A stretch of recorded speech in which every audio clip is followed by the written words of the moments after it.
Welcome to the new place, which quite literally is less than 2 miles away from the old place.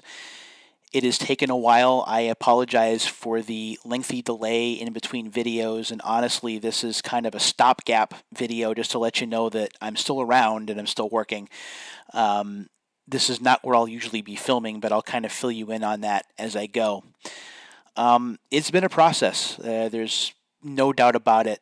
Started the process in August, gradually packing stuff up and moving it over here, and then helping get the place ready. Did some painting and some cleaning. And then over the last couple of weeks, that was really crunch time, getting everything packed up and moved over here that was essential. And then, of course, the last weekend of September, that was when the furniture got moved and when the unpacking began. So it has been a process. Um, and then, of course, getting the old place cleaned and getting all of the stuff out of there that I wasn't able to get during the move. That is still ongoing. I have one more day that I have to get over there and get some last minute things that are just going to go in the garage. So it's been it's been a lot. It has been a lot, but the furniture is set. The internet is running. The electricity is running. There's food in the refrigerator. The bed is set up, so I'm sleeping at night. So at least day to day, not on YouTube, things are progressing rather smoothly. I did have one issue with the internet because squirrels had eaten the wires, so there was some periodic outages, but that's thankfully been fixed. Uh, the biggest challenge with the move for me was the games, was the library. Keeping in mind that I've been collecting now since 2012, so that's 8 years. The library is more than 3,000 games deep.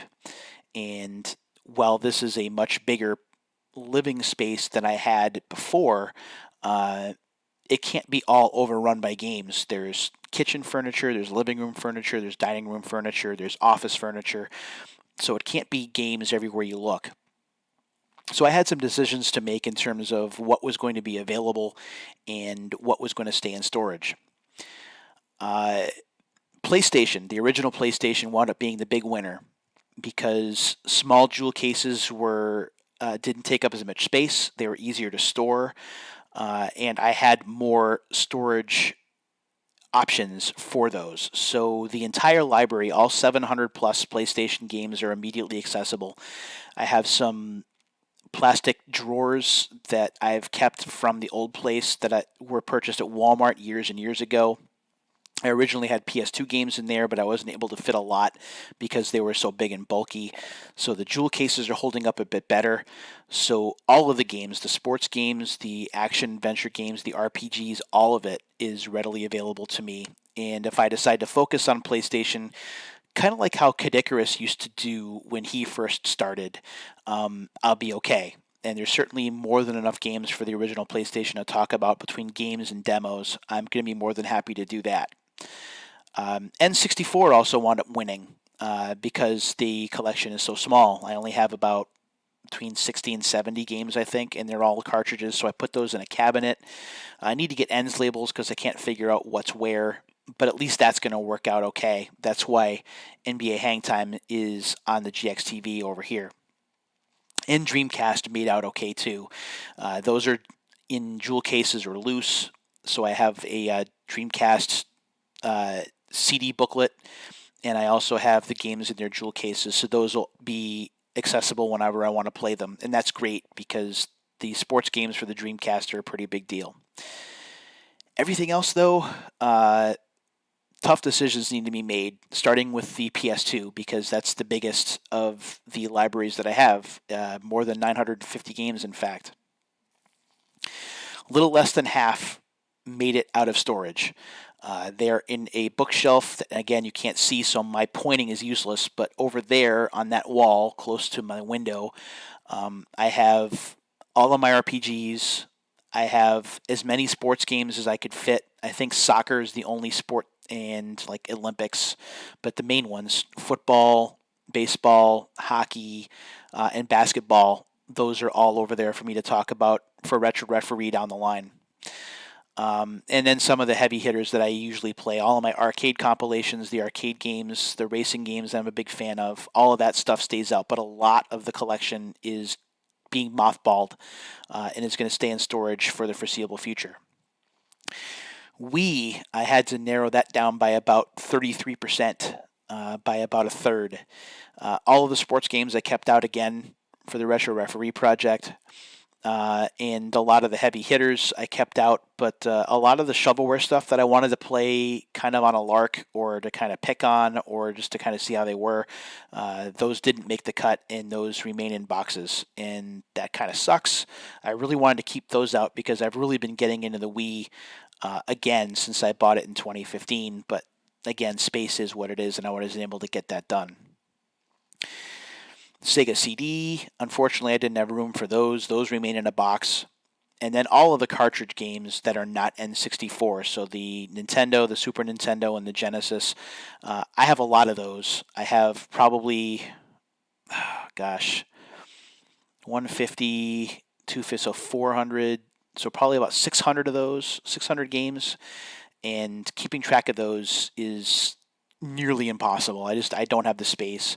So those remain in boxes. I did take the NES games out and I put those, there's like a shelf in a closet that I have them out so I can get to them, but I don't know how that's going to work or if I'm even going to keep them like that. I really haven't decided.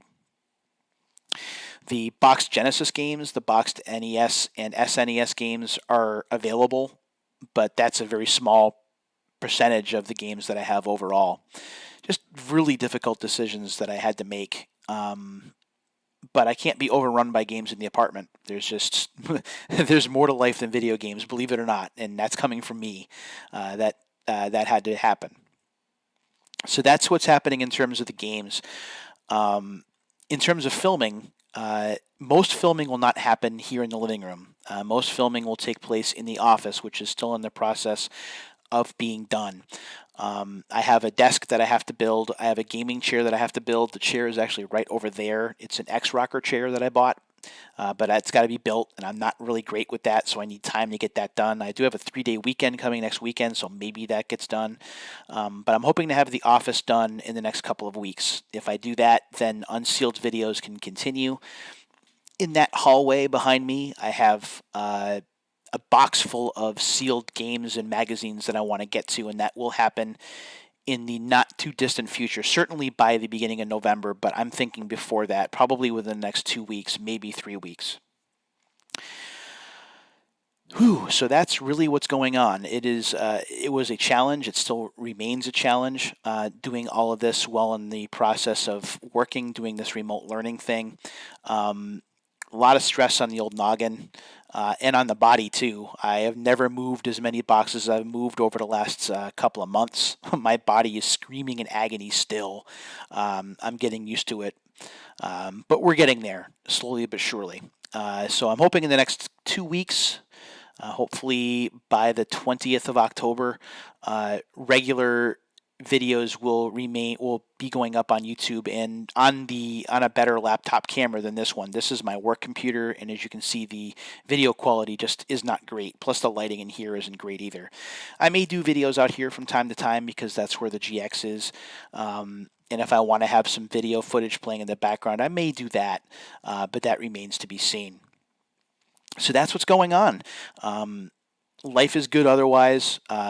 Aside from the body pain, I'm healthy, I'm working, I'm eating, I'm sleeping, and internet's on, food's in the refrigerator, the shower's working, I'm getting laundry done. So, life is moving on. It's just not quite at the pace in terms of my YouTube life where I'd like it to be, and also in terms of my social media life because I just haven't had a lot of free time. I'm waiting to get that free time back on the weekends, and hopefully that's going to be soon. Please continue to take care of yourselves and each other during these really weird times. I'm looking forward to getting back to work. Thanks to all of you to continue to support the channel by watching it through your views and subscriptions. I really appreciate it, and I'm looking forward to getting back to work really soon. Again, hopefully in the next couple of weeks. Until then, my friends, please take care of yourselves and each other, and we'll talk again really soon.